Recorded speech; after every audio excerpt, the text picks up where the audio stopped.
দেখেন এটা বানাইছে ট্রেভিস, বীজ দেওয়ার জন্য মনে করেন না, চিকিৎসা করার জন্য আমি এখানে নিচ্ছি, একটা অসুস্থ হয়েছে, ঠিক আছে, এখানে কি গরুর পিছনে লাত্তি মারলে পর্যন্ত লাগবো না? মনে করেন এই কর্মীর বিচি মনে করেন আর থাকবো না, একটা লাত্তি মারলে এগুলো গরু হইলো, এটার ওজন হলো 395 কেজি, 385 কেজি, মাপা আছে, কারণ আমাদের নাম্বার দেওয়া আছে, ওয়েট প্রতি মাসে একবার করে মাপা হয়, লাভ হইতেছে না লস হইতেছে লেখা আছে বিদায় সে বলতে পারতেছে লাভজনক না লস, মালিক খুব চিন্তিত। তাই না, তো মনে 1 বছর গেলে বাজারে বেচার পরে কইতেন সে লস, কারণ সে প্রতি মাসে মাপ দিতেছে, একবার করে বুঝতেছে খাবার খরচ কত, চিকিৎসা কত, সব মিলিয়ে কস্টিংস কত, ফেব্রুয়ারি মাসে, জানুয়ারি মাসে কত, ডিসেম্বরে কত, সব মিলিয়ে গরুর ওজন বাড়ছে কত, ওজন বাড়ার পরে ওটা 450 টাকা পুরো মনে করেন যে চামড়া মাংস সব মিলিয়ে লাইভ ওয়েট যেটা বলে গুণ করে দেখতেছে যে আমার জানুয়ারি মাসে 88,000 টাকা লস হয়েছে, বেতন ভাতা চিকিৎসা, হ্যাঁ, তারপর হলো খড় ঘাস ট্রাক ভাড়া এবং মোবাইল করতে যে মোবাইলের যে খরচ, ওষুধ কিনতে যায় যে গাড়ি ভাড়া, এগুলো A to Z খরচ কইরা সে বুঝাইছে যে 88,000 টাকা লস। আপনারা তো বুঝেন না, এগুলাই কিন্তু আমরা ট্রেনিং করাচ্ছি যে পরিকল্পনায় কি কি কাগজপত্র থাকবে কি কি থাকবে না, ব্যবসা কোন দিকে যাবে। এই যে জিনিসটা বানাইছে, এই যে উপদেশটা সে কিন্তু যখন বানাইছে তখন এই এআই করতে গেলে কিন্তু প্রত্যেকটার মধ্যে দেখবেন এখানে একটা লক, এখানে একটা লক, এখানে একটা লক, এই দিক দিয়ে একটা লোহার রড ঢুকাই দেয়, গরু আর পিছন দিকে লাত্তি মারতে পারবে না। আমাদের এইখানের যে ট্রেভিসটা আছে, আমরা যদি প্রাণী সম্পদের ওইখানে একটা আছে, যাওয়ার সময় দেখে যাবেন, এটাতে আছে 100-র মধ্যে 100% ট্রেভিসের মধ্যেই এই লক সিস্টেম গুলো আছে।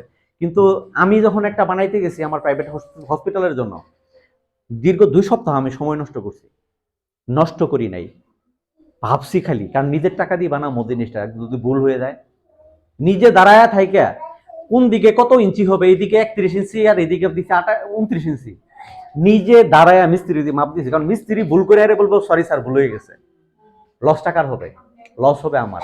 তাহলে এই জিনিসটা যে বানাইছে সে কিন্তু এগুলো কোনো জ্ঞান রাখে না, এই জন্য বলা হয় জ্ঞানী লোক যেখানে যাইতে ভয় পায় মূর্খরা সেখানে দৌড়ে যায়। সে কিন্তু উপদেষ্টা হয়ে গরু বানাই দিছে এরকম উল্টা করে, এটাও বানাই দিছে উল্টা করে। সাফারার কারা? সাফারার কে? ভোগান দিতে পড়ে আছে কারা? মালিক। আমি কি জীবনে এখানে দাঁড়াবো চিকিৎসা দিতে গেলে? আর যদি ওই সিস্টেম থাকতো তাহলে বলতাম এই দিক দিয়ে চাপ দাও ওই দিক দিয়ে চাপ দাও, গরুটা চাপে যাইতো, তখন আমি যাই হাত দিয়ে সুন্দর করে ধরতাম।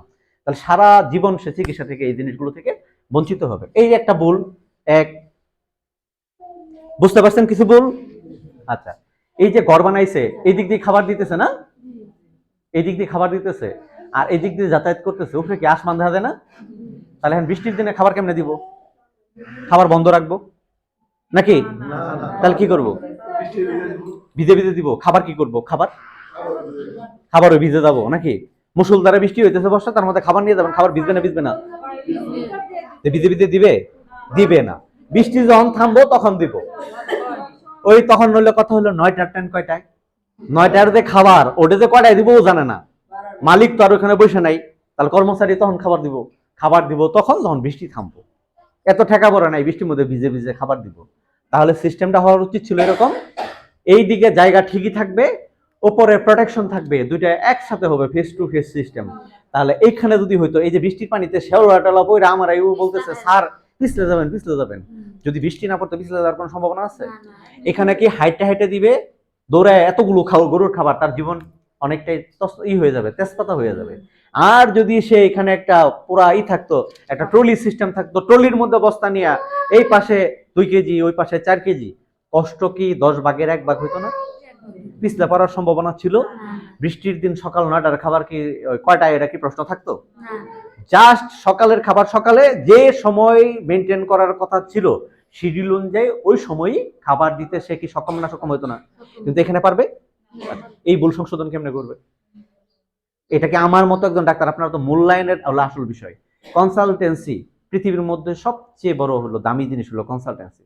একটা ঘর বানাইতে গেলে আপনি যদি একটা বিল্ডিং করেন 5 তলা, ওটা ড্রয়িং করে দিতে কমপক্ষে 2 লাখ টাকা নিব, শুধু ড্রয়িং করে দিব 2 লাখ টাকাও নিব, আবার হলো 10 লাখ টাকাও নিব। তাহলে এই বিল্ডিং তৈরি করার ইঞ্জিনিয়ার যারা আছে, সিআরস বিল্ডিং আমেরিকার যে একটা বিল্ডিং আছে সবচেয়ে বড় বিল্ডিংটা, এটা বাংলাদেশে এফ আর রহমান বানাইছিল, তো ইঞ্জিনিয়ারদের কি ব্যাপার আছে না? তাহলে এই যে আপনারা যে ঘর বানাইতেছেন, কোনো পরামর্শ দরকার নাই, কোনো খামার করবেন যে তৈরি করবেন, কোনো মানুষের সাথে আলোচনা না করে দেখা যায় এই কাজগুলো দমাদম করতেছেন, ভুল করতেছেন, গাধার মতো খাটতেছেন, কদিন পরে যায় দেখবেন যে বিরক্ত হয়ে পেশায় ওইটা ছেড়ে দিচ্ছেন। অসংখ্য খামার আছে নকলাতে, প্রচুর পরিমাণ ঘর তুলছে মানুষ, লাখ লাখ টাকা খরচ করে, কিন্তু গরু নাই।